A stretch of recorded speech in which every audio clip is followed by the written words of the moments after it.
اعوذ باللہ من الشیطان الرجیم بسم اللہ الرحمن الرحیم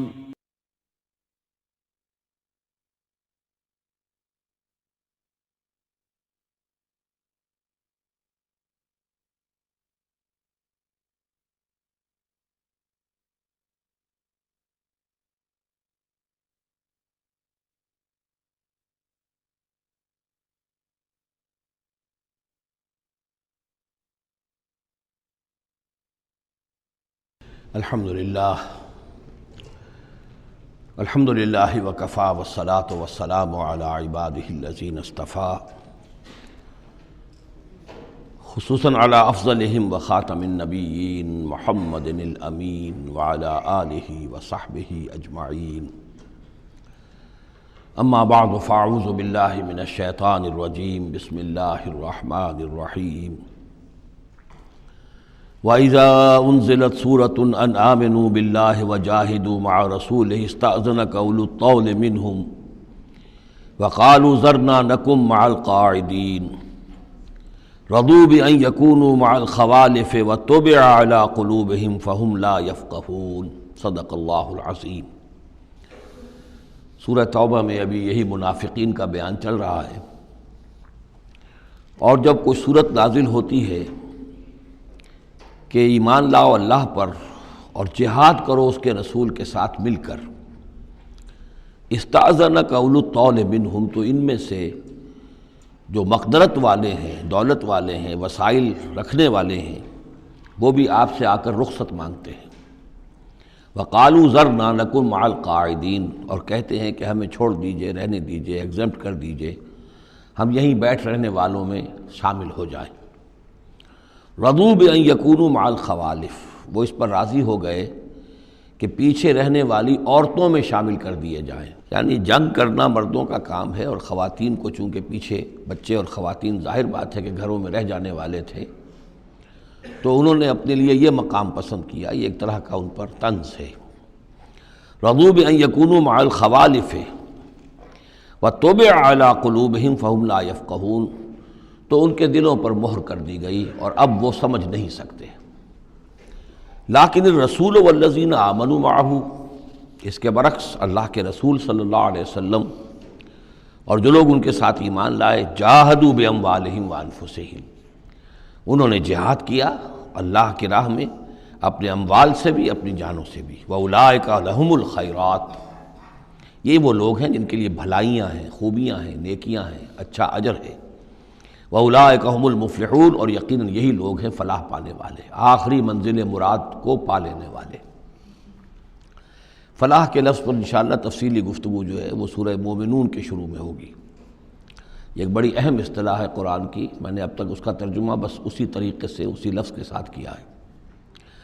اعد اللہ لہم جنات تجری من تحتہا الانہار خالدین فیہا، اللہ تعالیٰ نے ان کے لیے ان باغات کو تیار کیا ہے جن کے دامن میں یا جن کے نیچے ندیاں بہتی ہوں گی، جن میں وہ ہمیشہ ہمیش رہیں گے. ذالک الفوز العظیم، اور یہ بہت بڑی کامیابی ہے. وجاء المعذرون من الاعراب لیؤذن لہم، اور آئے آپ کے پاس بہانے بنانے والے بدو بھی. مدینے کے لوگوں کا تذکرہ ہو رہا تھا، اب ظاہر بات ہے یہ نفیر عام تھی، اعلان عام تھا، تو اب جو بھی آس پاس تھے، جو دیہات میں رہنے والے مسلمان تھے، ان پر بھی یہ حکم جو ہے عائد تھا. تو ان میں سے بھی لوگ آئے اور رخصت طلب کرنے لگے. جاء المعذرون من الاعراب، اعراب اعرابیون کی جمع ہے، وہ جو لوگ بادیہ نشین بدو. لیؤذن لہم، کہ انہیں بھی اجازت دے دی جائے، انہیں بھی رخصت دے دی جائے. وقعد الذین کذبوا اللہ ورسولہ، اور بیٹھ رہے وہ لوگ جنہوں نے کہ جھوٹ کہا تھا اللہ سے اور اس کے رسول سے، وعدے جو کیے تھے وہ جھوٹ نکلے، یا یہ کہ جو عذر کر رہے وہ جھوٹا ہے. سیصیب الذین کفروا منہم عذاب علیم، ان قریب ان میں سے جو لوگ کفر پر اڑ جائیں گے، یا جو لوگ فی الواقع کفر کی حد کو پہنچ گئے ہیں، ان کے لیے دردناک عذاب ہے. لیس علی الضعفاء، کمزوروں کا معاملہ یہ نہیں ہے، ان پر کوئی ذمہ داری نہیں ہے، کوئی ملامت نہیں ہے ضعیف ہوں. ولا علی المرضى، نہ ہی بیماروں پر. ولا علی الذین لا یجدون ما ينفقون، نہ ہی ان پر کہ جن کے پاس کچھ خرچ کرنے کے لیے نہیں ہے. آخر اتنا لمبا سفر کرنا ہے، تبوک تک جانا ہے، کوئی سواری چاہیے، 4 آدمیوں پر ایک اونٹ ہو، کچھ تو ہو، کہیں تو کچھ نہ کچھ تو ان کو سہارا ملے، ان کے پاس سامان نہیں ہے، پیسہ نہیں ہے۔ لا یجدون ما ينفقون، تو جو لوگ اپنے پاس کوئی اس کی مقدرت نہیں رکھتے اور ساز و سامان نہیں رکھتے تو ان پر حرج نہیں ہے۔ لیس علی الضعفاء حرج، یہ لیسا کے بعد جو ہے حرج یہاں آیا ہے، ان پر کوئی گناہ نہیں ہے، کوئی الزام نہیں ہے، کوئی ملامت نہیں ہے۔ اذا نصحوا للہ ورسولہ، جب کہ وہ اللہ اور اس کے رسول کے ساتھ مخلص ہوں، دل میں اخلاص ہے، لیکن یہ کہ مجبوری فی الواقع ہے، کوئی ضعیف ہے، بہت بوڑھا ہے، کوئی بیمار ہے، کوئی بالکل یعنی بغیر کسی وسائل کے ہے۔ ما علی المحسنین من سبیل، ایسے جو محسن لوگ ہیں، جو جن کا دین جو ہے وہ یعنی درجہ احسان کو پہنچا ہوا ہو، ان کے لیے کوئی ملامت نہیں، ان کے اوپر کوئی گرفت نہیں۔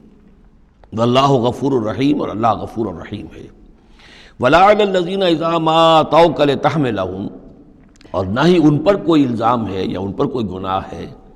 کہ جو آئے آپ کے پاس، جب آئے کہ آپ ان کے لیے سواری کا انتظام کر دیں، لتحملہم، قلتا، تو اے نبی آپ نے فرمایا، لا اجد ما احملکم علیہ، نہیں میرے پاس بھی کوئی سواری کا بندوبست نہیں ہے، میں نہیں پاتا کوئی چیز جس پر کہ آپ کو سوار کر سکوں۔ تولوا، تو مجبوراً وہ لوٹ گئے، واعینہم تفیض من الدمع، اور ان کے آنکھوں سے آنسو جاری تھے، حزناً، اس حزن کی وجہ سے، اس رنج اور غم کی وجہ سے، اللہ یجدوا ما ينفقون، کہ ان کے پاس نہیں ہے جسے وہ خود خرچ کر سکیں اور اپنے لیے کسی سواری کا بندوبست کر سکیں۔ ایک طرف یہ جذبہ ہے، چاہتے ہیں، جانا چاہتے ہیں، لیکن مجبوری ہے، اس مجبوری کی بنا پر بھی اگر وہ رک رہے ہیں تو ان کو صدمہ ہے، افسوس ہے، رو رہے ہیں۔ دوسری طرف وہ ہیں جو اولو طول ہیں، ان کے پاس سب کچھ موجود ہے، وسائل و ذرائع ہیں، لیکن جانے کو تیار نہیں۔ انما السبیل علی الذین یستاذنونک وہم اغنیاء،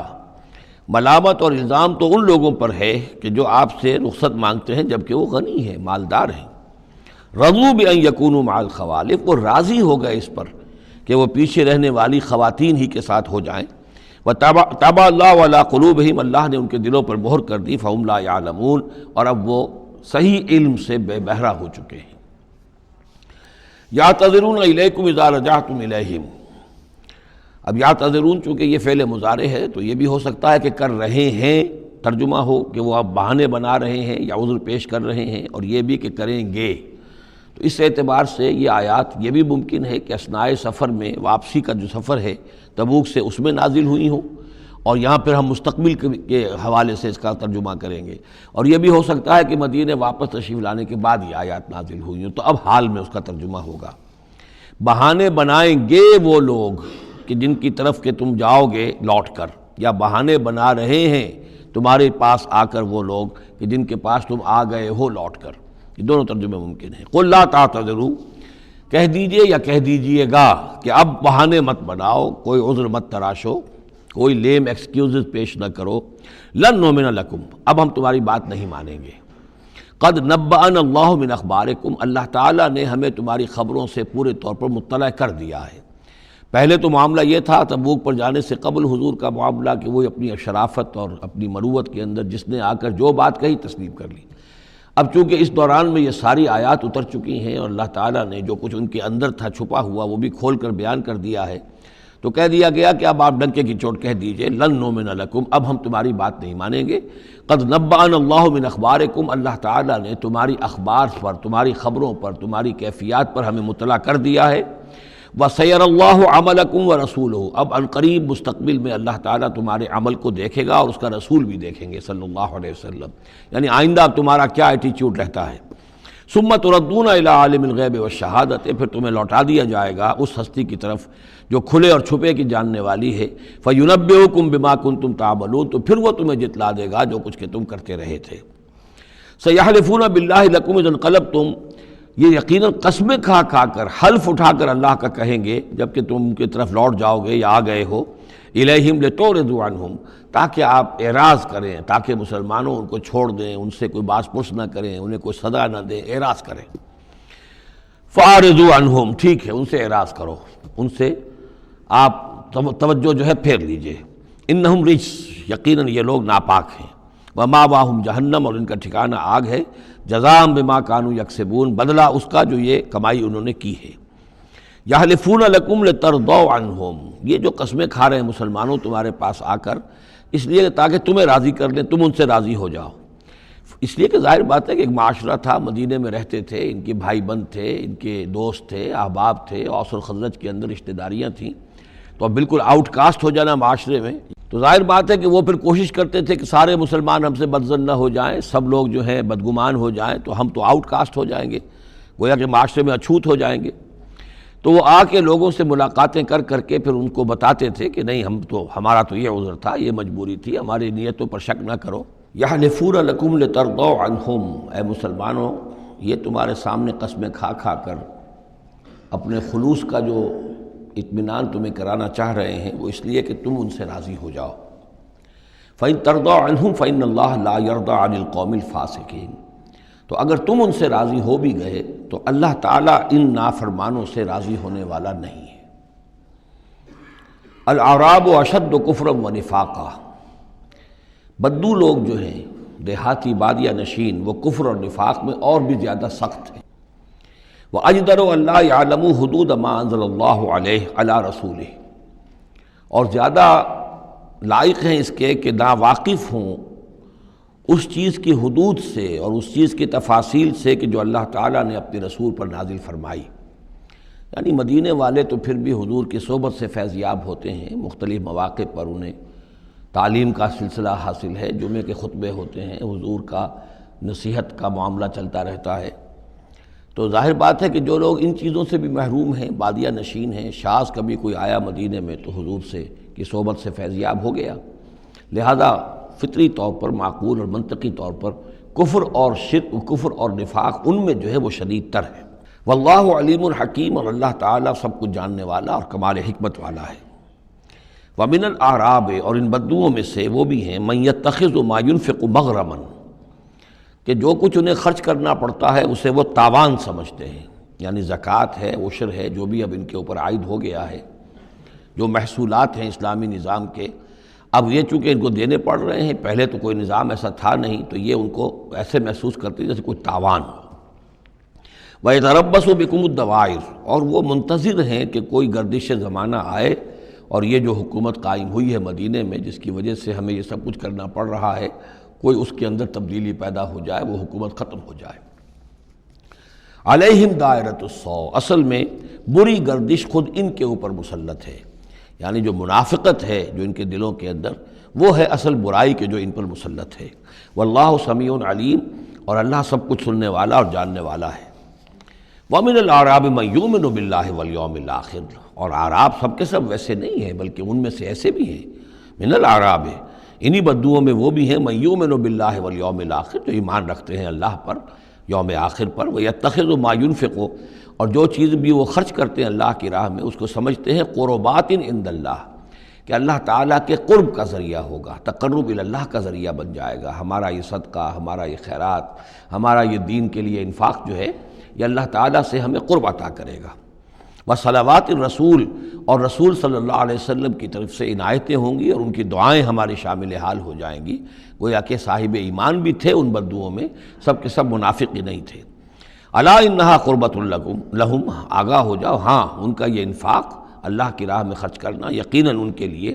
باعث تقرب ہے اللہ کے لیے، اللہ کے نزدیک۔ سیدخلہم اللہ فی رحمتہ، ان قریب اللہ تعالیٰ انہیں اپنی رحمت میں داخل کرے گا۔ ان اللہ غفور الرحیم، یقیناً اللہ تعالیٰ معاف فرمانے والا، رحم فرمانے والا ہے۔ اب جو مضمون آ رہا ہے 13ویں رکوع میں، اس میں کیٹیگرائز کیا جا رہا ہے کہ اہل ایمان جو تھے اس وقت، یا یوں سمجھیے کہ جو مسلمان تھے ان میں کیا حفظ مراتب کا معاملہ کیا تھا۔ ظاہر بات ہے کہ تمام اہل ایمان ایک درجے کے تو نہیں تھے، خدا پنج انگشت یکساں نہ کرد، نہ ہر زن زنستو، نہ ہر مرد مرد، نہ تمام مومن ایک جیسے تھے، نہ تمام منافق ایک جیسے تھے، نہ تمام کمزور لوگ ایک جیسے تھے۔ تو یہ بھی بڑی یوں سمجھیے کہ حکمت قرآنی کا ایک اہم موضوع ہے، اس لیے کہ آئندہ بھی جب بھی کبھی کسی مسلمان معاشرے میں کوئی دینی تحریک اٹھے گی، ظاہر بات ہے جیسا کہ میں نے عرض کیا ہے، انسانی فطرت میں تو کوئی تبدیلی نہیں ہوئی ہے، اسی طرح کے صورتحال پیش آئے گی، تو اس کی پہچان کے لیے لوگوں کے درمیان درجہ بندی کا ایک فہم اور تفقع حاصل کرنے کے لیے یہ آیات جو ہیں یہ بہت ہی اہم ہیں۔ والسابقون الاولون من المہاجرین والانصار، اور پہلے پہل سبقت کرنے والے مہاجرین میں سے اور انصار میں سے، والذین اتبعوہم بإحسان، اور وہ لوگ جنہوں نے ان کی پیروی کی بھلائی کے ساتھ، نیکی کے ساتھ، رضی اللہ عنہم ورضوا عنہ، اللہ ان سے راضی ہو گیا اور وہ اس سے راضی ہو گئے، وعد لہم جنات تجری تحتها الانہار خالدین فیہا ابدا، ان کے نیچے ندیاں بہتی ہوں گی، اللہ نے وہ باغات تیار کر دیے ہیں ان کے لیے جن کے نیچے ندیاں بہتی ہوں گی، اس میں وہ ہمیشہ ہمیشہ رہیں گے، ذالک الفوز العظیم، یہی ہے بہت بڑی کامیابی۔ اب یہ ٹاپ کی ہیں، دو درجے ہیں، دو مراتب ہیں۔ جیسے ایک مرتبہ ہم دیکھ چکے سورہ نساء میں انبیاء، صدیقین، شہداء، صالحین، یہ گویا کہ ایک خاص اعتبار سے، اب اس کی تفاصیل میں جانے کا یہ موقع نہیں ہے، یہ مختلف اعتبارات سے درجہ بندی ہوتی ہے۔ ایک یہ درجہ بندی ہمارے سامنے آ رہی ہے کہ ٹاپ کے دو جو ہیں ان کے لیے الفاظ آئیں السابقون الاولون اور والذین اتبعوہم بإحسان، یہ وہ لوگ ہیں نیک سرشت اور جن کی فطرتیں سلیمہ اور جن کی عقل سلیم تھی، لیکن ان میں بھی دو درجے تھے۔ ایک درجہ وہ تھا کہ جن میں اتنی ہمت بھی ہوتی ہے کہ جیسے ہی حق سامنے آئے فوراً قبول کر لیں اور بالکل دائیں بائیں نہ دیکھیں کہ اس سے پھر کیا لازم آئے گا، کیا چھوڑنا پڑے گا، کیا کرنا پڑے گا، بلکہ یہ کہ بس ان کے لیے حق جو ہے وہ اتنی بڑی قیمتی شے ہے کہ اس کے مل جانے کے بعد ہر چہ بعد آباد، اب ہر جو ہونا ہے وہ ہو جائے، وہ تاخیر نہیں کرتے، دیر نہیں کرتے، ان میں ہمت ہوتی ہے۔ وہ یہ نہیں دیکھتے کہ اس پگڈنڈی پہ چلنے والے تو کوئی ہے ہی نہیں، بلکہ یہ کہ اگر پہلے ہی میں کیسے چھلانگ لگا دوں، کیسے میں چل پڑوں، کوئی مجھے آگے چلتا ہوا نظر ہی نہیں آ رہا ہے، بلکہ ان کے اندر وہ ہمت ہوتی ہے۔ یہ ایک مزاج اللہ تعالیٰ نے لوگوں کے بنائے ہیں، جیسا کہ حضور نے فرمایا الناس کالمعادن، جیسے معدنیات ہیں، اب سونے کی اور جو ہے اس کو صاف کریں گے تو سونا بنے گا، چاندی کی اور کو کتنا ہی صاف کر دیں سونا تو نہیں بنے گا، وہ چاندی ہی بنے گی۔ تانبے کی اور ہے، کتنا ہی آپ اس پر محنت کر لیں وہ آپ اچھے سے اچھا تانبا اس میں سے نکال لیجئے، لیکن یہ کہ ظاہر بات ہے کہ وہ سونا تو نہیں بنے گا۔ اسی طرح الناس کالمعادن، لوگوں کا معاملہ بھی یہ ہے کہ ان کی بھی اللہ تعالیٰ کی طرف سے جو ان کی طبائع بنائی گئی ہیں جس طرح کی، ان کے اندر فرق و تفاوت ہے۔ تو کچھ لوگ وہ ہیں السابقون الاولون، فوراً حق کو قبول کرنا، بے خطر کود پڑنا، بے خطر کود پڑا آتش نمرود میں عشق، عقل ہے محو تماشائے لب بام ابھی۔ کچھ دوسرے لوگ ہوتے ہیں سلیم الفطرت بھی ہیں اور ان کو بھی بات سمجھ میں آ گئی ہے، لیکن ہمت میں تھوڑے سے کم ہوتے ہیں۔ پہلے ذرا کچھ لوگ آگے چل کے معلوم ہو جائے کہ ایک دو آدمی آگے بھی جا رہے ہیں تو آج راستہ ہوگا، یہ آخر جو چل رہے ہیں یہ لوگ، اگر انہوں نے ہمت کر لی ہے تو چلو ہم بھی ہمت کریں۔ تو والذین اتبعوہم بإحسان، جو ان کے پیچھے چلے، ان کا اتباع کیا، لیکن کیا نیک نیتی سے، اس میں کوئی خلل نہیں، کوئی فساد نہیں، وہ بات باقی ساری ٹھیک ہے، بس تھوڑی سی اس کو کہنا چاہیے کہ جس کو ہمت کہا جائے، وہ ہمت کے اندر جو ہے ہمت مرداں، وہ اس کے اندر کوئی کمی ہے۔ لیکن ان دونوں کو بریکٹ کر لیا ہے، السابقون والسابقون الاولون من المہاجرین والانصار۔ اچھا یہ بھی نوٹ کر لیجئے کہ انصار تو ایمان لائیں 10-11 سال کے بعد۔ اب ظاہر بات ہے کہ متبعین بإحسان جو مہاجرین کے ہیں وہ زمانی اعتبار سے انصار سے پہلے ایمان لائے ہیں، لیکن مزاج کا معاملہ ہوتا ہے۔ انصار میں سے بھی بعض وہ تھے فوری طور پر انہوں نے قبول کیا اور اسی طرح کیا، یکسو ہو گئے، ہر چہ بعد آباد کشتی درآب انداختے۔ تو یہ مزاج کی بات ہے، اس کا زمانے سے تعلق نہیں ہے، یہ مزاج کی بات ہے۔ کسی بھی وقت اور آئندہ بھی ہمیشہ ایسا رہے گا، کچھ لوگ ایسے ہوں گے کہ جو حق کو قبول کرتے ہیں اور پھر قطعاً نہیں پرواہ کرتے، دائیں بائیں نہیں دیکھتے، کوئی آ رہا ہے یا نہیں آ رہا، کوئی ساتھ دے رہا ہے یا نہیں دے رہا ہے، کچھ نہیں، کوئی خطرات ہیں، کوئی مشکلات ہیں، کوئی مصائب آئیں گے، ہر چہ بعد آباد۔ کچھ لوگ ہیں جو ذرا دائیں بائیں دیکھ کر تھوڑا سا چلتے ہیں، ان کی ہمت جو ہے اتنی نہیں ہوتی۔ والسابقون الاولون من المہاجرین والانصار والذین اتبعوہم بإحسان رضی اللہ عنہم ورضوا عنہ وعد لہم جنات تجری تحت الانہار خالدین فیہا ابدا ذالک الفوز العظیم۔ وممن حولکم من الاعراب منافقون، اب یہ ایک طرف تو یہ ٹاپ کے دو اور ایک اب بالکل نیچے جا کر، اور جو لوگ تمہارے آس پاس آباد ہیں جو بدوؤں میں، جو بادیہ نشین ہیں، ان میں منافق ہیں۔ ومن اہل المدینہ، اور نہ صرف ان میں ہے، اہل مدینہ میں بھی ہیں۔ مردوا علی النفاق، یہ لوگ وہ ہیں جو نفاق پر اڑ چکے ہیں۔ اب یعنی ان کا نفاق جو ہے جیسے ٹی بی کی 3rd سٹیج ہوتی ہے کہ جس کے بعد پھر امید نہیں ہوتی کہ شفا ہو جائے گی، یہ پرانی زمانے کی باتیں ہیں، اب تو ٹی بی لا علاج مرض نہیں رہا، پہلے کی بات ہے۔ لیکن یہ ہے کہ یہ اس جو مرض ہے نفاق کا، ان کا اس تیسری سٹیج کو پہنچ چکا ہے، مرض علی النفاق، لا تعلمہم آپ انہیں نہیں جانتے، نحن نعلمہم ہم انہیں جانتے ہیں، سنعذبہم مرتین ہم انہیں بار بار عذاب دیں گے۔ ان کے لیے تو عذاب روز کھڑا تھا، روز مطالبہ آتا تھا نکلو اللہ کی راہ میں، روز جھوٹ بولنا، روز قسمیں کھانی، روز کسی نہ کسی طریقے سے بہانے بنانا، ان کی زندگی ضیق میں تھی، یہ نہیں تھا کہ وہ اس طریقے سے آرام سے تھے۔ ثم یردون الی عذاب عظیم اور پھر ان کو لوٹا دیا جائے گا ایک بہت بڑے عذاب کی طرف، وہ آخرت کا عذاب ہے۔ اس کے بعد اب درمیان میں پھر دو کیٹیگریز آ رہی ہیں، وہ لوگ کہ جو کچھ نیمے درو نیمے برو ہیں، منافق نہیں ہیں لیکن ہمت کی بہت کمی ہے، کچھ چلنا چاہتے بھی ہیں، کچھ نہیں چل پاتے ہیں، کچھ چلتے ہیں لیکن کبھی کبھی کسی سے غلطی بھی ہو جاتی ہے، کوئی ہمت بھی کرتے ہیں لیکن کبھی کوئی غلبہ ہو جاتا ہے، کوئی کسل ہو جاتا ہے، کوئی سستی طاری ہو جاتی ہے۔ اب ان کی کیٹیگری آ رہی ہے، لیکن ان کو بھی دو حصوں میں تقسیم کریں گے۔ وَآخَرُونَ اعْتَرَفُوا بِذُنُوبِهِمْ اور کچھ لوگ اور ہیں جو اپنے گناہوں کا اعتراف کرتے رہتے ہیں، اپنی کوتاہیوں کا، جھوٹ نہیں بولتے، جھوٹا بہانہ نہیں بناتے، جھوٹی قسم نہیں کھاتے، ہم سے خطا ہو گئی، ہم سے غلطی ہو گئی، واقعتاً ہم سے کوتاہی ہوئی ہے، واقعتاً ہم اپنے اہل و عیال کے اندر مصروف ہو کر اور اپنے فرائض کی ادا کرنے میں کوتاہی کا ثبوت دیتے رہے ہیں۔ یہ اعتراف، جب تک اعتراف ہوگا نفاق نہیں شمار ہوگا۔ جہاں جھوٹا بہانہ آنا شروع ہوا وہ نفاق ہے، اور جہاں جھوٹی قسم آ گئی وہ نفاق کی دوسری سٹیج ہے، اور اس کے بعد تیسری سٹیج یہ ہوتی ہے کہ اہل ایمان سے انہیں ضد ہو جاتی ہے، قد ہو جاتی ہے، دشمنی ہو جاتی ہے کہ یہ بے وقوف لوگ جو ہیں ان کی وجہ سے ہم پریشان ہو رہے ہیں، اگر یہ بھی ہماری طرح بیٹھ رہے ہیں تو ہمیں بھی کوئی پوچھے نہیں اور کوئی ہمارے اوپر بھی کوئی عتاب نہ آئے۔ یہ چونکہ فوراً وہ تو جیسے ہی آواز آئی اور یہ چل پڑتے ہیں، لہذا بجائے اس کے کہ ان کے بارے میں اچھے احساسات و جذبات ہوں کہ چلیے اللہ ان کو توفیق دے رہا ہے، بلکہ ان سے ایک دشمنی اور ایک ان کے دلوں کے اندر عداوت پیدا ہو جاتی ہے، وہ ہے نفاق۔ یہ اور کیٹیگری ہے کہ جو نفاق سب سے نیچے کر لیجئے اور سب سے اوپر وہ دو ہیں، والسابقون الاولون من المہاجرین والانصار والذین اتبعوہم بإحسان۔ اب ان کے درمیان میں یہ دو سٹیجز ہیں۔ وآخرون اعترفوا بذنوبہم اور کچھ لوگ اور ہیں جنہوں نے اپنی کوتاہیوں کا، اپنی تقصیر کا اعتراف کیا۔ خلطوا عملا صالحا وآخر سیئا، انہوں نے کچھ گڈمٹ کیا ہوا ہے، نیک کام بھی کرتے ہیں، اثار بھی کرتے ہیں، انفاق بھی کرتے ہیں، لیکن یہ کہ کبھی کوئی غلط کام بھی کر بیٹھتے ہیں، کوئی بری حرکت بھی سرزد ہو جاتی ہے۔ عسى اللہ ان یتوب علیہم، اللہ تعالیٰ امید دلاتا ہے کہ اللہ تعالیٰ ان کی توبہ کو قبول فرمائے گا اور ان کی توبہ جو ہے ان کو توبہ کی توفیق دے گا۔ ان اللہ غفور الرحیم، یقیناً اللہ تعالیٰ غفور اور رحیم ہے۔ اس میں شان نزول کے اعتبار سے ایک روایت بھی ہے، حضرت ابو لبابہ تھے رضی اللہ تعالیٰ عنہ اور ان کے کچھ ساتھی تھے، ان سے غزوہ تبوک کے موقع پر یہ کوتاہی ہو گئی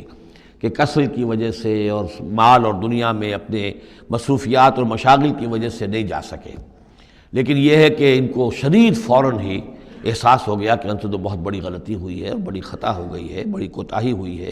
اور اس احساس کی وجہ سے اس درجے ان کو اندر جو ہے ندامت کے جذبات پیدا ہوئے کہ انہوں نے اپنے آپ کو مسجد نبوی کے ستونوں سے باندھ لیا کہ اب حضور ہی آئیں گے اور اگر اعلان فرمائیں گے کہ ہماری توبہ قبول کر لی ہے اللہ تعالیٰ نے اور اپنے دست مبارک سے ہمیں کھولیں گے، تب ہم یہاں سے آزاد ہوں گے، ورنہ ہم یہیں پر اپنی جانیں دے دیں گے، اپنے آپ کو باندھے رکھیں گے ان ستونوں کے ساتھ۔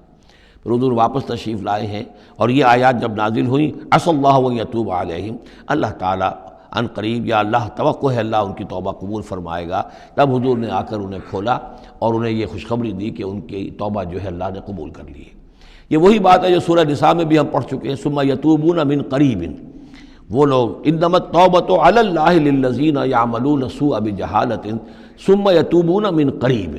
فوری طور پر جو ہے انسان کے اندر وہ ایمانی جذبات جو ہیں دوبارہ عود کر آئیں اور وہ فوراً توبہ کرے، تو ایسی توبہ کا قبول کرنا جو ہے اللہ تعالیٰ نے گویا کہ اپنے ذمے واجب ٹھہرایا ہوا ہے۔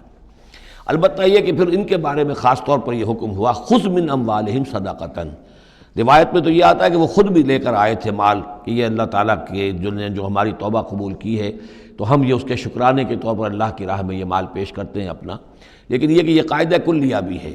کہ خذ من اموالہم صدقۃ، جہاں تک منافقین کا معاملہ تھا روک دیا گیا، ان کے اب آپ صدقات قبول نہ کیجئے، اب ان کے نفقات اللہ کے ہاں قبول نہیں ہوں گے، لیکن یہ چونکہ ضعفاء ہیں، یہ کمزور ہیں، یہ منافق نہیں ہیں مخلص، کمزور مخلص ہیں، لہذا ان کے لیے کہ ان کے اموال میں سے صدقہ آپ قبول فرما لیجئے۔ خذ من اموالہم صدقۃ تطہرہم وتزکیہم بہا، اس طرح ان کے مال سے صدقہ قبول کرنے کا نتیجہ یہ نکلے گا کہ آپ ان کو پاک کریں گے اور تزکیہ کریں گے ان کا اس صدقے کے ذریعے سے. وصلی علیہم، ان کے لیے دعائیں کیجیے. ان صلاتک سکن لہم، یقیناً نبی آپ کی دعا جو ہے ان کے حق میں وہ بہت ہی سکون بخش ہے کہ انہیں یہ خیال ہو کہ ہم سے جو خطا ہوئی تھی ہم نے بھی استغفار کیا، توبہ کی ہے، اور اللہ کے رسول بھی ہمارے لیے دعا کر رہے ہیں. واللہ سمیع علیم، اور اللہ سب کچھ سننے والا اور جاننے والا ہے. الم یعلموا ان اللہ هو یقبل التوبۃ عن عبادہ، کیا وہ نہیں جانتے کہ اللہ تعالیٰ اپنے بندوں کی توبہ قبول فرماتا ہے. ویأخذ الصدقات، اللہ تعالیٰ بندوں کے صدقات قبول کرتا ہے. یعنی اللہ کا احسان ہے. صدقہ وہ شے ہے، خیرات وہ شے ہے حضور نے اپنے اوپر حرام کی، اپنی اولاد پر حرام کی ہے. اللہ تعالیٰ کی وہ شان ہے، وہ الغنی ہے، لیکن وہ کہتا میں تو قبول کرتا ہوں. میرے دین کے لیے تم خرچ کرتے ہو، میرے لیے میری رضا جوئی کے لیے خرچ کرتے ہو، تو میں تو تمہارے صدقات کو قبول کرتا ہوں. فرمایا کہ الم یعلموا ان اللہ هو یقبل التوبۃ عن عبادہ ویأخذ الصدقات، وہ صدقات قبول فرما لیتا ہے. وان اللہ هو التواب الرحیم، اور وہ تو بہت ہی توبہ کا قبول فرمانے والا اور بہت رحم فرمانے والا ہے. وقل اعملوا، لیکن ساتھ ہی آپ ان کو وہی جو کمزور لوگ تھے کہہ دیجئے، یہ بھی کہہ دیجئے اعملوا، اب دیکھو عمل کرو، اب محنت کرو، اثر نو کمر کسو، پہلے سے بڑھ کر افسر فروشی اور جاں فشانی ہونی چاہیے. فَسَيَرَى اللَّهُ عَمَلَكُمْ وَرَسُولُهُ، تو آئندہ اللہ بھی اور اس کے رسول بھی تمہارے عمل کو دیکھیں گے، تمہارا رویہ کیا رہتا ہے، تم نے کتنی اصلاح کی ہے، دوبارہ تو نہیں پھر تمہارا قدم پھسل رہا ہے. والمومنون، اور اہل ایمان بھی دیکھیں گے. وَسَتُرَدُّونَ إِلَىٰ عَالِمِ الْغَيْبِ وَالشَّهَادَةِ، اور پھر وہ وقت آ جائے گا جب تمہیں لوٹا دیا جائے گا اس کی طرف کہ جو کھلے اور چھپے سب چیز کا جاننے والا ہے. فَيُنَبِّئُكُم بِمَا كُنتُمْ تَعْمَلُونَ، اور پھر وہ تمہیں بتا دے گا جو کچھ کہ تم کرتے رہے تھے، تمہارے سارے اعمال سامنے آئیں گے. فَمَن يَعْمَلْ مِثْقَالَ ذَرَّةٍ خَيْرًا يَرَهُ وَمَن يَعْمَلْ مِثْقَالَ ذَرَّةٍ شَرًّا يَرَهُ. اس کے بعد تو دودھ کا دودھ پانی کا پانی ہو ہی جانا ہے. وَآخَرُونَ مُرْجَوْنَ لِأَمْرِ اللَّهِ، اب یہ اس ضعفاء میں سے ایک سیکنڈ کیٹیگری ہے. یہ سیکنڈ کیٹیگری وہ ہے کہ جو اس میں 3 اصحاب ہیں، اور ان میں خاص طور پر کعب ابن مالک رضی اللہ تعالیٰ عنہ ایک انصاری صحابی، ان کی طویل ترین حدیث جو ہے بخاری شریف میں آئی ہے، جنہوں نے سارا یہ واقعہ درج کیا ہے. مولانا مودودی نے تفہیم القرآن میں بھی وہ پوری نقل کی ہوئی ہے، تو اس لیے حدیث کی کتاب کا ملنا شاید آپ کے لیے مشکل ہو، لیکن یہ کہ تفہیم القرآن عام طور پر مل جاتی ہے، تو وہاں وہ واقعتاً سبق آموز ہے بہت، کہ وہ پورا معاشرہ کیا تھا، کیا تعلقات تھے حضور کے اور صحابہ کے. اب حضور سزا دے رہے تھے تو کس طور سے دے رہے تھے، جن کو سزا دی جا رہی تھی ان کے احساسات کیا تھے، معاشرے میں جو لوگ تھے ان جن کو سزا دی گئی تھی ان کے جو رشتہ دار تھے، یہاں تک کہ ان کی بیویاں، ان کا کیا طرز عمل تھا. تو یہ ایک جو اسلامی معاشرہ ہونا چاہیے صحیح معنی میں، اور جماعتی زندگی، دینی جماعتی زندگی جس پر ہونی چاہیے، اس کی بہترین تصویر ہے کہ جو اس طویل حدیث میں آئی ہے. یہ 3 حضرات ایسے تھے کہ جن کے ساتھ معاملہ وہی ہوا کہ یہ بھی کوئی ڈھیل دیتے رہے، اچھا چلیں گے، کل چلے جائیں گے. حضرت کعب ابن مالک فرماتے ہیں کہ میں ان دنوں بہت ہی صحت مند بھی تھا، میرے پاس مال بھی بہت تھا، میرے پاس جو اونٹنی تھی وہ بھی بہت تگڑی تھی، اور میں نے کہا چند دن اور حضور تو چلیں گے 30,000 کا لشکر لے کر، تو ظاہر بات ہے رفتار جو ہے کم ہوگی، تم ابھی اور گھر میں ٹھنڈی چھاؤں جو ہے گھر کی اور اپنے باغ کی اور اپنے جو ہے آرام کر لو، پھر تیزی کے ساتھ دوڑتے ہوئے جا کے حضور سے مل جانا. اب شیطان جو ہے اسی طریقے سے تعویق کراتا ہے، تاخیر کراتا ہے، تاکہ یہ کہ پھر ہوتے ہوتے اچانک ایک دن محسوس ہوا کہ اب تو چاہے میں کتنا ہی تیز دوڑوں میں حضور سے نہیں مل سکتا، بس وہ ہاتھ پاؤں ڈھیلے پڑ گئے. لیکن یہ کہ اس کے بعد بھی جب حضور صلی اللہ علیہ وسلم تشریف لائے ہیں اس وقت تک بھی انہوں نے خود کوئی اقدام نہیں کیا اپنی توبہ کا، بلکہ یہ کہ حضور نے جب بلا کے لوگوں سے باز پرس کرنی شروع کی ہے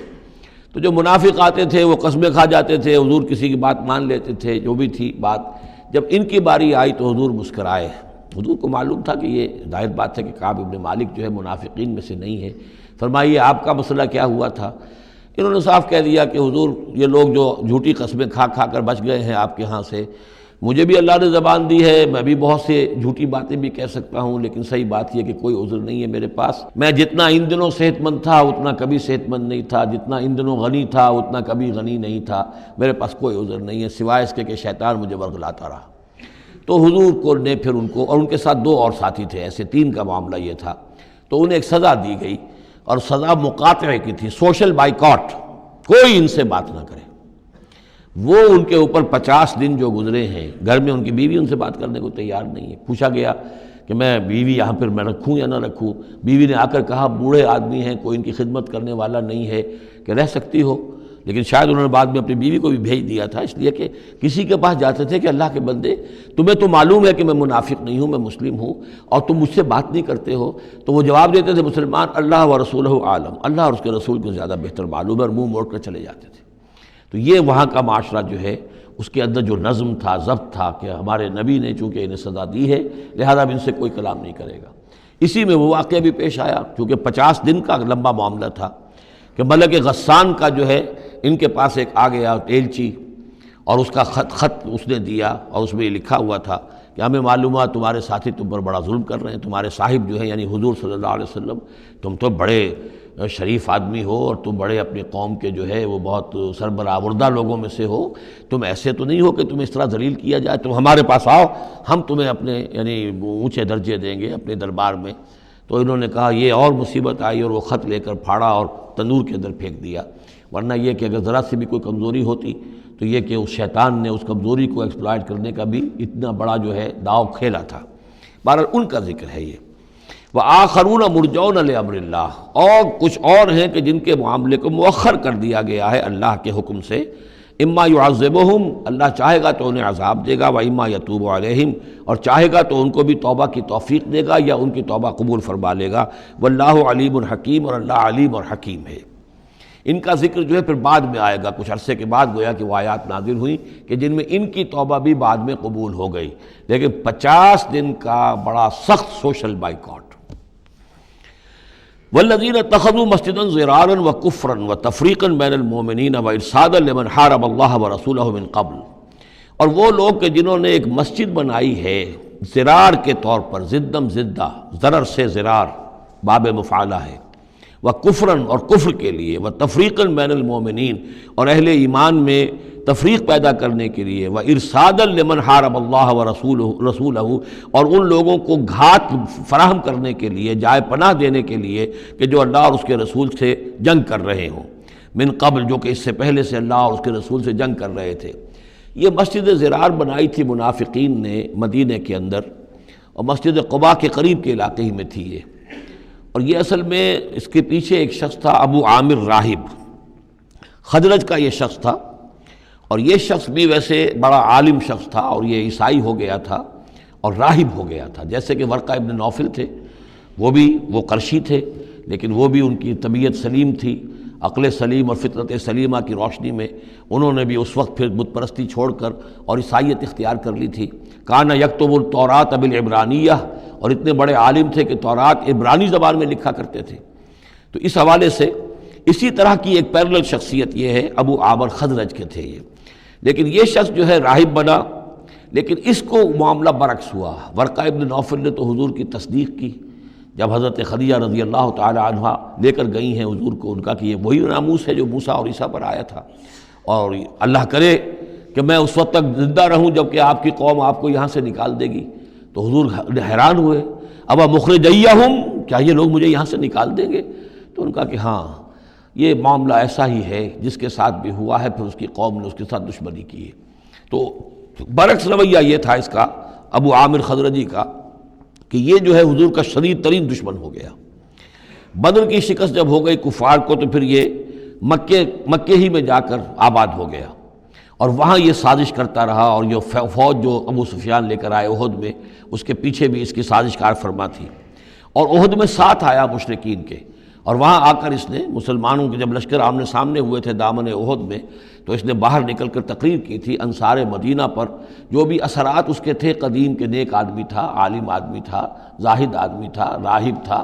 تو اس حوالے سے اس نے چاہا تھا کہ انصار کو برگشتہ کریں محمد رسول اللہ صلی اللہ علیہ وسلم سے کہ وہ علیحدہ ہو جائیں, لیکن اس کی کوئی چال چلی نہیں تھی, کامیاب نہیں ہو پائی تھی. پھر یہ کہ اس کے بعد جب حنین کی بھی جنگ ہو چکی, اور پھر تھک ہار کر جب اسے معلومات جزیرہ نمائے عرب میں تو میرے لیے کوئی جگہ نہیں ہے, تو پھر وہ شام چلا گیا تھا.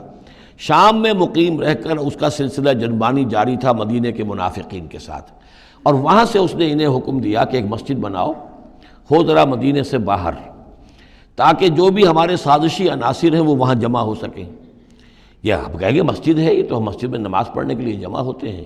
اور چونکہ مدینے سے ذرا باہر ہوگی لہذا اس کی خبریں بھی عام طور پر لوگوں کو نہیں ملیں گی، باہر سے کوئی پیغام مجھے بھیجنا ہوگا میں وہاں پہنچا دوں گا۔ تو نام اس کا مسجد رکھا گیا، اصل میں وہ فتنے کا ایک مرکز تھا جو تعبیر کیا گیا۔ تو والذین اتخذوا مسجدا ضرارا وکفرا وتفریقا بین المؤمنین وارصادا لمن حارب اللہ ورسولہ، یہ تھے مقاصد اس مسجد کی تعمیر کے، مسجد نما عمارت جو انہوں نے بنائی تھی کہ وہ اصل میں مسلمانوں کو نقصان پہنچانے کے لیے، کفر کی تقویت کے لیے، اہل ایمان میں تفریق پیدا کرنے کے لیے، اور جو بھی اللہ اور اس کے رسول کے دشمن ہیں ان کو ایک جائے پناہ اور ان کے لیے ایک گھات کی جگہ کہ وہ وہاں جا کر آ کر بیٹھے، جی مسافر ہیں مسجد کے اندر ٹھہرے ہوئے ہیں، ان کے اوپر کوئی جو ہے کوئی تعارض ان سے نہ کرے۔ وَلَيَحْلِفُنَّ إِنْ أَرَدْنَا إِلَّا الْحُسْنَى، اور عن قریب وہ قسمیں کھا کھا کر کہیں گے کہ نہیں حضور ہماری کوئی بری نیت نہیں تھی، کوئی ارادہ نہیں تھا، بلکہ یہ کہ ہم نے تو نیکی کا ارادہ کیا تھا۔ اصل میں دوسری مسجد ہم سے دور پڑتی تھی، کچھ جماعت میں ہماری کچھ نمازیں رہ جاتی تھی جماعت سے، ہم نے کہا کہ ہم ایک مسجد اور بنا لیں تاکہ ہماری تمام جو نمازیں ہیں باجماعت ادا ہو جائیں۔ واللہ یشہد انہم لکاذبون، اللہ گواہی دیتا ہے کہ یہ جھوٹے ہیں۔ لا تقم فیہ، انہوں نے آ کے حضور سے درخواست کی، ایک دفعہ حضور آپ تشریف لے چلیے، آپ کے آنے سے وہاں بڑی برکت ہو جائے گی، تو آپ مسجد جو ہے ہماری اس کو بھی یہ سعادت نصیب ہو جائے کہ آپ قدم رنجاں فرمائیں وہاں، لیکن اللہ تعالیٰ نے بر وقت روک دیا۔ لا تقم فیہ ابدا، اے نبی آپ اس مسجد میں کبھی کھڑے نہ ہوں۔ لمسجد اسس علی التقوی من اول یوم، یقیناً وہ مسجد جو پہلے دن ہی سے تقوی پر تعمیر کی گئی، مسجد قباء قریب ہی تھی، اور یہ وہ مسجد ہے کہ جو سب سے پہلے تعمیر ہوئی ہے اور اس کی بنیاد تقوی پر تھی۔ حضور جب ہجرت کا سفر اختیار کر کے آئے تھے، مدینے پہنچے تو وہاں پہلا پڑاؤ تھا، مدینے سے 3 میل باہر، اس پڑاؤ کی جگہ پر یہ وہ مسجد قباء ہے۔ تو مسجد اسس علی التقوی من اول یوم، پہلے دن سے جو مسجد جو ہے تقوی پر جس کی بنیاد رکھی گئی، احق ان تقوم فیہ، وہ زیادہ حقدار ہے، مستحق ہے اس کی کہ آپ اس میں کھڑے ہوں، اس میں نماز پڑھیں۔ فیہ رجال یحبون ان یتطہروا، اس میں وہ لوگ ہیں کہ جن کو بڑی پسند ہے یہ بات کہ وہ بہت پاک رہیں، بہت پاک رہیں۔ واللہ یحب المطہرین، اور اللہ تعالیٰ کو ایسے لوگ بہت پسند ہیں کہ جو بہت زیادہ پاکی کو پسند کرتے ہوں۔ ان سے پوچھا گیا پھر مسجد قباء والے مسلمانوں سے کہ آپ لوگوں کی وہ کون سا وصف ہے آپ کا جس کی وجہ سے اللہ تعالیٰ نے اتنی مدح فرمائی ہے کہ یہ بڑے متطہرین ہیں، مطہرین، اور اللہ ان کو پسند کرتا ہے؟ تو انہوں نے فرمایا کہ ہم قضاء حاجت کے بعد ڈھیلے بھی استعمال کرتے ہیں اور پھر پانی سے بھی طہارت کرتے ہیں۔ تو یہ دونوں طریقے سے وہ اپنا استنجا جو ہے وہ پوری طریقے سے کرتے تھے، اسی کو سمجھا گیا ہے کہ اللہ تعالیٰ نے اس کی تعریف فرمائی ہے۔ فیہ رجال یحبون ان یتطہروا واللہ یحب المطہرین، افمن اسس بنیانہ علی تقوی من اللہ ورضوان، تو کیا بھلا وہ کہ جس نے اپنی بنیاد رکھی ہو اپنی عمارت کی تقوی پر اللہ کی طرف سے اور اس کی رضا پر، وہ بہتر ہے، ام من اسس بنیانہ، یا وہ کہ جس نے اپنی تعبیر کی بنیاد رکھی ہے علی شفا جرف ہار، ایک ایسی کھائی کے کنارے پر جس کا کنارہ گرا چاہتا ہے، فنہارا بہی فی نار جہنم، تو پھر وہ اس کو لے کر گر گیا نار جہنم میں۔ یعنی یہ کہ انسان تعمیر کرتا ہے تو کوئی جگہ دیکھتا ہے، فرض کیجئے کوئی ایسی جگہ ہے کہ نیچے سے کھوکھلی ہے، آپ نے دیکھا ہوگا بعض جگہ دریاؤں کے کناروں کے اوپر کہ نیچے سے لیکن اوپر کنارہ چلا آ رہا ہے، اب اس کنارے کے اوپر جو ہے جس کے نیچے سپورٹ نہیں ہے، کوئی تعمیر کرے گا تو تعمیر کہاں جائے گی؟ وہ تو ظاہر بات ہے کہ وہ دریا میں گر جائے گی۔ تو اصل میں یہ جو تدبیریں ہوتی ہیں منافقین کی، ان کی مثال ایسے ہے کہ جہنم کے کنارے کے اوپر یہ خشکی ہے، اس کا کنارہ باہر نکلا ہوا ہے، اس پر ہی اپنی تعمیر کر رہے ہیں، ظاہر بات ہے کہ وہ کنارہ بھی ڈھہ جائے گا اور ان کو اور ان کی تعمیر کو لے کر جہنم میں جا گرے گا۔ واللہ لا یہدی القوم الظالمین، اور اللہ تعالیٰ ایسے ظالم لوگوں کو راہیاب نہیں کرتا۔ لا یزال بنیانہم الذی بنوا ریبۃ فی قلوبہم، یہ عمارت جو انہوں نے بنائی ہے، یعنی یہ جو بھی منافقت کی عمارت انہوں نے تعمیر کی ہے اور تانا بانا بنا ہے، یہ عمارت جو انہوں نے بنائی ہے اب رہے گی ان کے دلوں میں، شکوک و شبہات پیدا کیے رکھے گی، الا ان تقطع قلوبہم، الا یہ کہ ان کے دل کے ٹکڑے کر دیے جائیں۔ اس کو یوں سمجھیے کہ اگر فرض کیجئے کسی کے جسم میں کینسر بہت پھیل گیا ہو تو ظاہر بات ہے آپریشن نہیں ہو سکتا، کیا کریں گے آپ؟ پورے جسم کے ٹکڑے کر دیں گے؟ وہ تو اس ٹیشو میں بھی ہے، اس ٹیشو میں بھی ہے، اس ٹیشو میں بھی ہے، وہاں بھی پہنچ گیا ہے، یہاں بھی پہنچ گیا ہے، اب ممکن نہیں۔ تو اسی طریقے سے ان کے دلوں کے اندر اس کی جڑیں اتنی گہری جا چکی ہیں منافقت کی کہ ان کے دلوں سے منافقت کی جڑیں نکل ہی نہیں سکتی الا یہ کہ دل کے ٹکڑے ٹکڑے کر دیے جائیں، دل ریشہ ریشہ کر دیا جائے تو جو آپ جڑیں نکال لیں، ورنہ اس کے بغیر ممکن نہیں ہے، یعنی اس درجے راسخ ہو چکے ہیں۔ لا يزال بنيانهم الذي بنوا ريبة في قلوبهم الا ان تقطع قلوبهم والله عليم حكيم، اللہ تعالی علیم اور حکیم ہے۔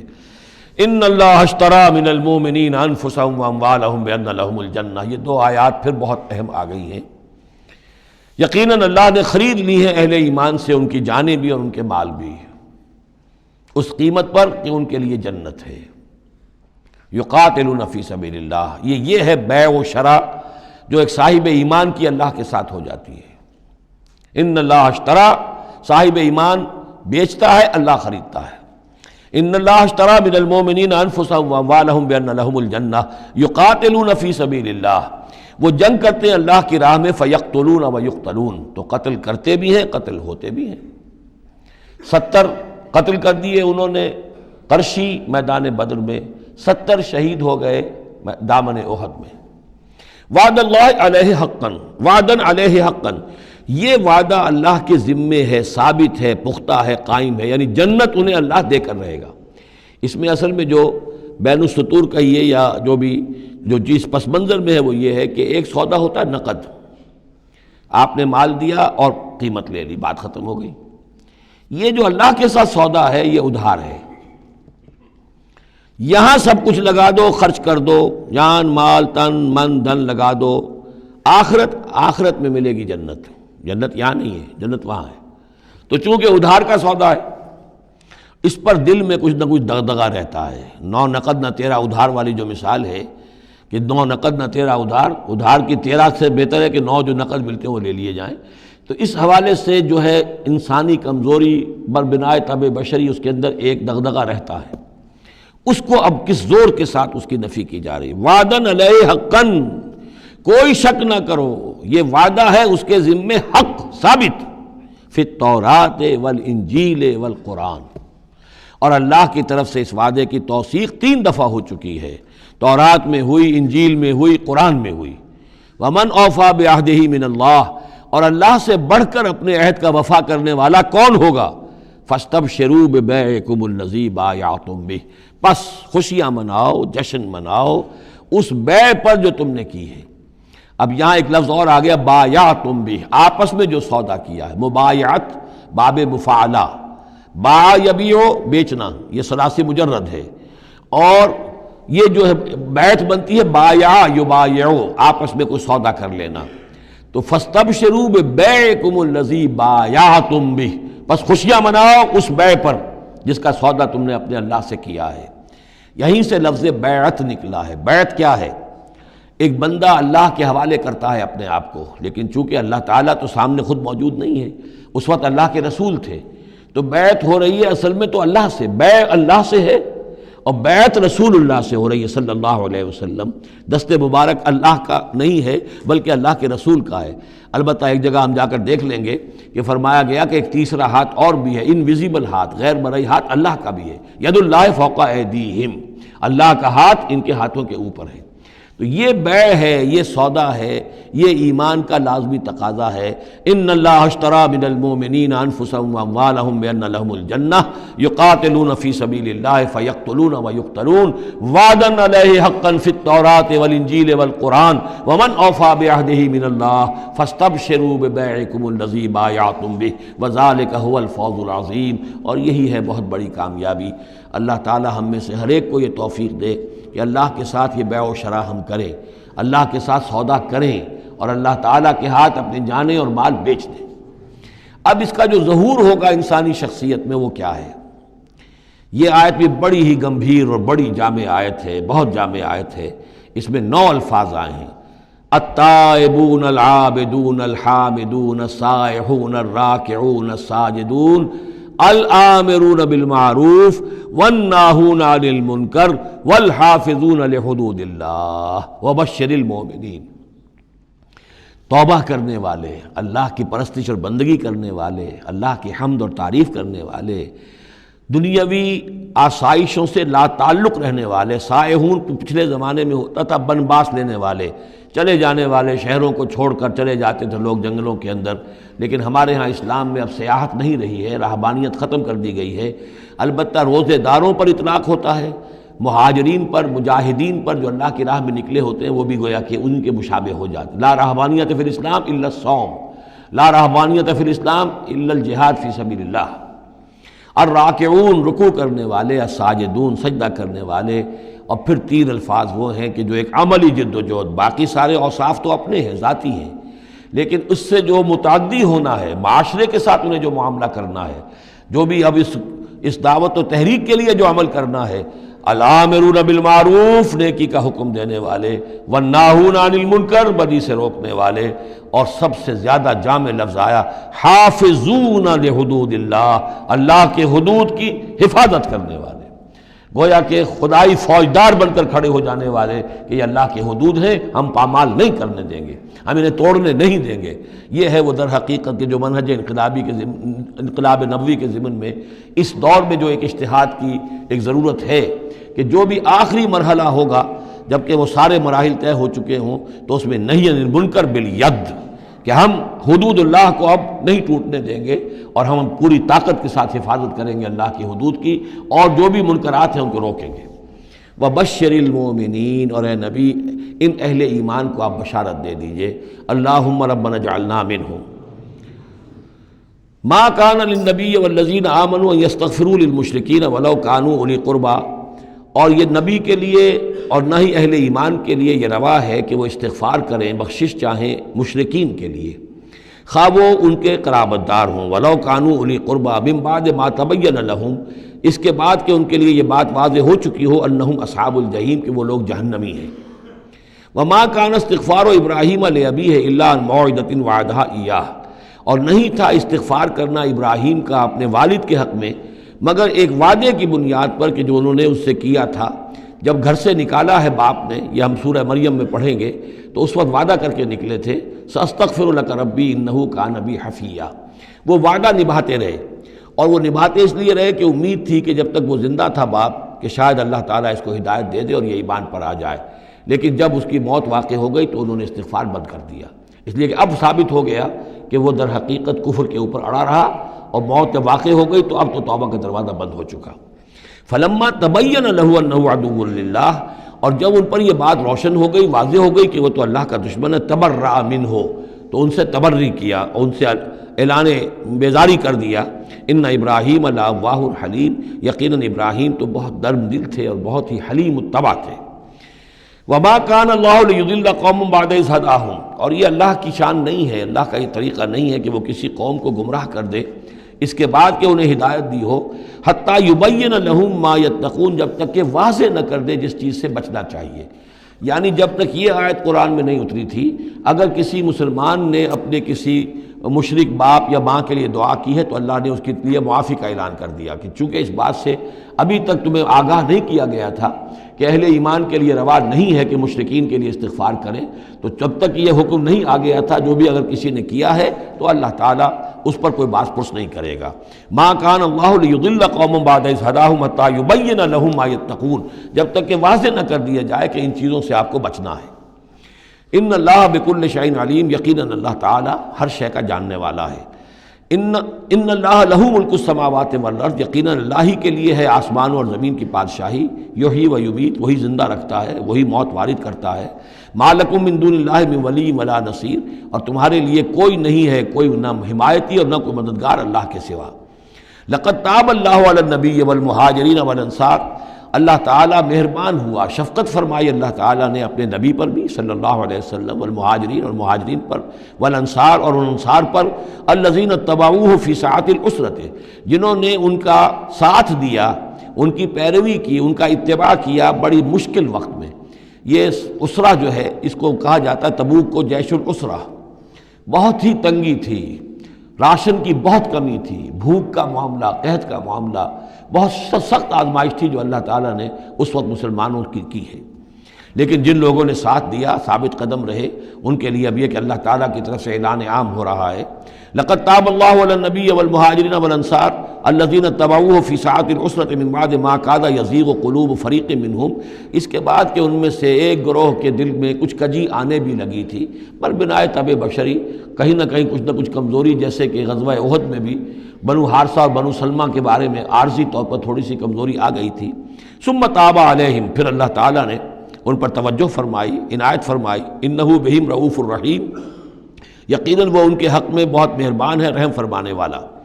وعلی الثلاثۃ الذین خلفوا، اور اب یہ اعلان ہو گیا ان تین کے بارے میں بھی جن کا کہ معاملہ مؤخر کر دیا گیا تھا، اور وہ تین کعب ابن مالک اور ان کے ساتھ اور بھی ہلال ابن امیہ اور مرارہ ابن ربیع رضی اللہ تعالیٰ عنہم اجمعین، یہ تین صحابہ تھے انصاری۔ وعلی الثلاثۃ الذین خلفوا، اور ان لوگوں پر بھی وہ جو تین کہ جن کا معاملہ ذرا پیچھے ڈال دیا گیا تھا، مؤخر کر دیا گیا تھا، ان پر بھی اللہ نے توبہ فرمائی، یعنی اللہ نے توبہ قبول فرمائی۔ حتیٰ اذا ضاقت علیہم الارض بما رحبت، یہاں تک کہ جب زمین ان پر اپنی تمام کشادگی کے باوجود تنگ پڑ گئی، وضاقت علیہم انفسہم، اور ان پر اپنی جانیں جو ہے بھاری ہو گئیں، وظنوا ان لا ملجا من اللہ الا الیہ، اور انہیں یقین ہو گیا کہ اللہ تعالیٰ سے بچ کر جا کر کوئی اور پناہ گاہ ہے ہی نہیں سوائے اس کے کہ اسی کی جناب میں آ کر پناہ لی جائے۔ لا ملجا من اللہ الا الیہ، جیسے یہ کہ کوئی بچے کو اگر ماں مارتی ہے تو بچہ پھر لپکتا ہے ماں کی طرف، لپٹتا ہے ماں سے، جائے کہاں؟ ظاہر بات ہے کہ مار رہی ہے ماں، لیکن وہ پھر لپٹ رہا ہے ماں کے ساتھ۔ اسی طرح لا ملجا من اللہ الا الیہ، اللہ تعالیٰ کی طرف سے اگر کوئی سختی بھی آئے، سزا بھی آئے، تو آخر بھاگیں جائیں کہاں؟ اللہ ہی کی جناب میں پھر پناہ لینی ہے۔ نہ کہیں جہاں میں کما ملی جو اما ملی تو کہاں ملی میرے جرم خانہ خراب کو تیرے عفو بندہ نواز میں۔ ثم تاب علیہم لیتوبوا، تو اللہ تعالیٰ نے ان کی توبہ قبول فرمائی تاکہ وہ بھی دوبارہ متوجہ ہو جائیں اور اپنی جو بھی کمزوریاں تھیں ان کو رفع کریں۔ ان اللہ هو التواب الرحیم، یقیناً اللہ تعالیٰ تواب ہے اور رحیم ہے۔ یا ایھا الذین آمنوا اتقوا اللہ وکونوا مع الصادقین، اہل ایمان اللہ کا تقوی اختیار کرو اور دیکھو صادقین کی جماعت کے ساتھ جڑے رہو۔ یہ جڑے رہنا جو ہے یہ ہے در حقیقت کسی جماعتی زندگی کے اندر، جیسا کہ ہم نے اس سے پہلے پڑھا تھا سورہ انعام میں، لَهُ أَصْحَابٌ يَدْعُونَهُ إِلَى الْهُدَى ائْتِنَا، اگر کسی کے کچھ ساتھی ہوں، کسی وقت کسی کا پاؤں گر گیا، پھسل گیا، تو کوئی اور ساتھی سہارا دینے والا ہو، ہاتھ پکڑنے والا ہو، کسی کی کسی وقت ہمت جو ہے جواب دے رہی ہے تو دوسرا جو ہے اس کی ہمت بنانے والا ہو، اجتماعی زندگی جو برکتیں ہیں۔ یا ایھا الذین آمنوا اتقوا اللہ وکونوا مع الصادقین، اور سچے لوگوں کی معیت اختیار کرو۔ ما کان لأہل المدینۃ ومن حولہم من الاعراب ان یتخلفوا عن رسول اللہ، یہ بالکل روا نہیں تھا مدینے والوں کے لیے اور نہ ہی جو ان کے ارد گرد تھے بدو لوگ جو آباد تھے کہ وہ پیچھے رہ جاتے رسول کو چھوڑ کر۔ رسول جا رہے ہیں، تپتی راہیں مجھ کو پکارے، دامن پکڑے چھاؤں گھنیری، وہ تپتی راہوں کی طرف رسول تو جا رہے ہیں اور یہ بیٹھے رہے اپنی ٹھنڈی چھاؤں کے اندر۔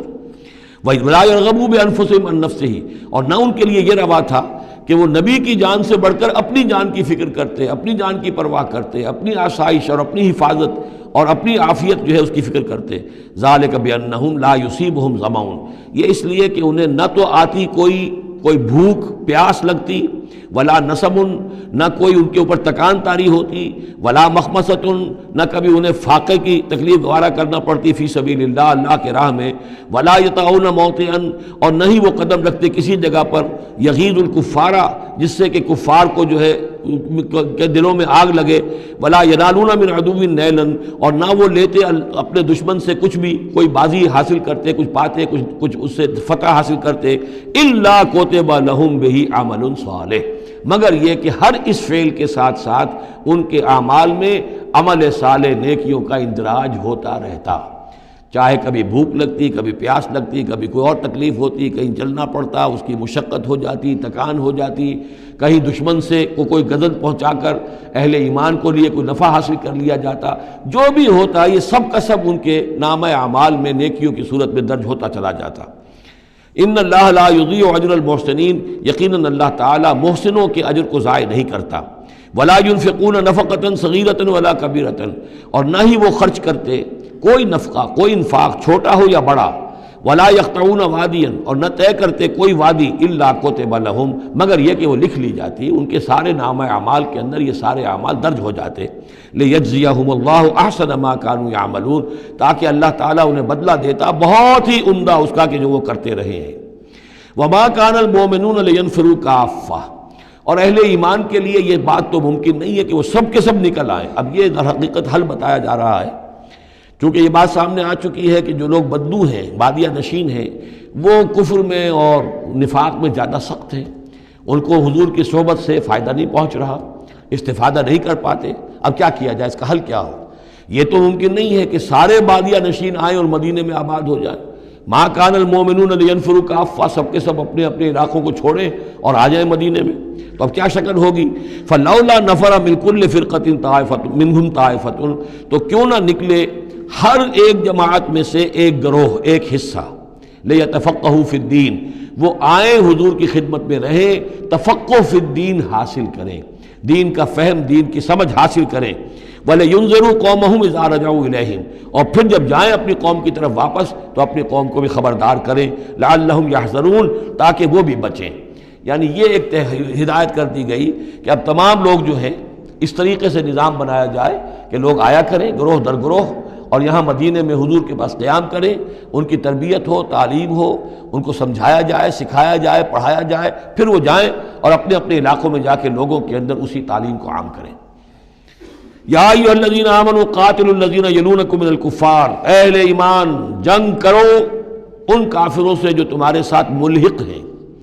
اصل میں یہ چونکہ اب حضور صلی اللہ علیہ وسلم کی جو دعوت کا بین الاقوامی یا عالمی یا آفاقی دور ہے، اس کا آغاز ہو چکا ہے، اب اس کو بڑھنا ہے، تو یہاں حکم دیا جا رہا ہے اب جو دارالاسلام کی سرحد یہاں ہے تو جو کافر یہاں بستے ان سے قتال کرو، پھر وہ سرحد آگے چلی جائے گی تو اگلوں کے ساتھ قتال کرو۔ یہ قتال جاری رہنا ہے تاں آ کے پوری دنیا پر اللہ کا دین غالب ہو جائے۔ جیسے کہ وہ قتال جاری رہا، قاتلوہم حتی لا تکون فتنۃ ویکون الدین کلہ للہ، جیسے جزیرہ نماء عرب کی حد تک قتال کے جاری رکھنے کا حکم تھا کہ جب تک جزیرہ نماء عرب سے کفر اور شرک کا خاتمہ نہیں ہو جاتا اور اللہ کا دین وہاں غالب نہیں ہو جاتا، یہ جنگ جاری رہے گی۔ اب معاملہ یہ ہے کہ حضور صرف عرب کے لیے نہیں بھیجے گئے تھے بلکہ پوری دنیا کے لیے، لہذا اب اس کے لیے یہ اعلان عام ہے، چارٹر ہے، اسی پر عمل کرتے ہوئے فوجیں نکلی ہیں۔ ورنہ جیسا کہ میں نے کئی مرتبہ عرض کیا ہے، ایرانیوں نے تو کہا بھی تھا کہ ہمارے اوپر کیوں تم چڑھ کر آ گئے ہو، یہ اللہ کا حکم ہے۔ یا ایھا الذین آمنوا قاتلوا الذین یلونکم من الکفار ولیجدوا فیکم غلظہ، اور چاہیے کہ وہ تمہارے اندر سختی محسوس کریں، نرمی نہ پائیں، سختی محسوس کریں۔ وَاعْلَمُوا أَنَّ اللَّهَ مَعَ الْمُتَّقِينَ، اور جان لو کہ اللہ تعالیٰ متقیوں کے ساتھ ہے۔ وَإِذَا مَا أُنزِلَتْ سُورَةٌ فَمِنْهُم مَّن يَقُولُ أَيُّكُمْ زَادَتْهُ هَٰذِهِ إِيمَانًا، اور جب کوئی صورت نازل ہوتی ہے تو وہ کہتے ہیں آپس میں، پھر منافقین کا تذکرہ ہو رہا ہے، بھائی کس کے ایمان میں اضافہ ہو گیا اس صورت سے، استہزاء کے انداز میں، کیونکہ یہ بات کہی گئی ہے جب وہ آیات سنتے ہیں اللہ کی تو ان کے ایمان میں اضافہ ہوتا ہے، تو اب وہ تبصر کرتے تھے۔ وَإِذَا نَزَلَتْ سُورَةٌ أُنزِلَتْ سُورَةٌ، جب کوئی صورت نازل کی جاتی ہے، فَمِنْهُمْ، تو ان میں سے وہ لوگ بھی ہیں جو کہتے ہیں، مَن يَقُولُ أَيُّكُمْ زَادَتْهُ هَٰذِهِ إِيمَانًا، اس صورت کے آنے سے تم میں سے کس کس کے ایمان میں اضافہ ہو گیا۔ فَأَمَّا الَّذِينَ آمَنُوا فَزَادَتْهُمْ إِيمَانًا، تو واقعتاً جو ایمان والے ہیں ان کے ایمان میں یقیناً اضافہ ہوا ہے۔ وَهُمْ يَسْتَبْشِرُونَ، اور وہ خوش ہوتے ہیں، خوشیاں مناتے ہیں، اللہ نے مزید آیات اتاری ہیں، اللہ نے ہمارے ایمان کو اور جلا بخشی ہے۔ وَأَمَّا الَّذِينَ فِي قُلُوبِهِم مَرَضٌ، رہ گئے وہ لوگ کہ جن کے دلوں میں روگ ہے، فَزَادَتْهُمْ رِجْسًا إِلَىٰ رِجْسِهِمْ، تو ان کے جو گندگی پہلے سے ہے ان آیات کے نزول کے بعد بھی ان کی گندگی ہی میں اضافہ ہوتا ہے۔ وَمَاتُوا وَهُمْ كَافِرُونَ، اور وہ مرتے ہیں اسی حال میں کہ وہ کافر ہوتے ہیں۔ اولا يرون انہم یفتنون فی کل عام مرۃ او مرتین، کیا یہ منافق دیکھتے نہیں ہیں کہ ہر سال ان کو آزمایا جا رہا ہے، ایک بار یا دو بار،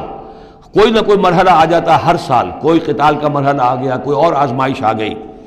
ثم لا يتوبون ولا هم يذكرون، اس کے باوجود نہ یہ توبہ کرتے ہیں اور نہ ہی نصیحت اخذ کرتے ہیں۔ وَإِذَا مَا أُنزِلَتْ سُورَةٌ نَظَرَ بَعْضُهُمْ إِلَىٰ بَعْضٍ، اور جب کوئی صورت نئی اترتی ہے جس میں قتال کا ذکر بھی ہو جائے تو پھر وہ ایک دوسرے کو دیکھتے ہیں، نظر بعضهم الى بعض، کنکھیوں سے،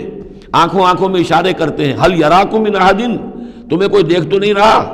ثم انصرفوا، پھر وہ وہاں سے کھسک جاتے ہیں۔ صرف اللہ قلوبہم، اصل میں اللہ تعالیٰ نے ان کے دلوں کو پھیر دیا ہے، بانہم قوم لا یفقہون، اس لیے کہ ان کے دل تفقہ سے خالی ہیں۔ اب یہ جو دو آیتیں ہیں یہ قرآن مجید کی عظیم ترین آیات میں سے ہیں۔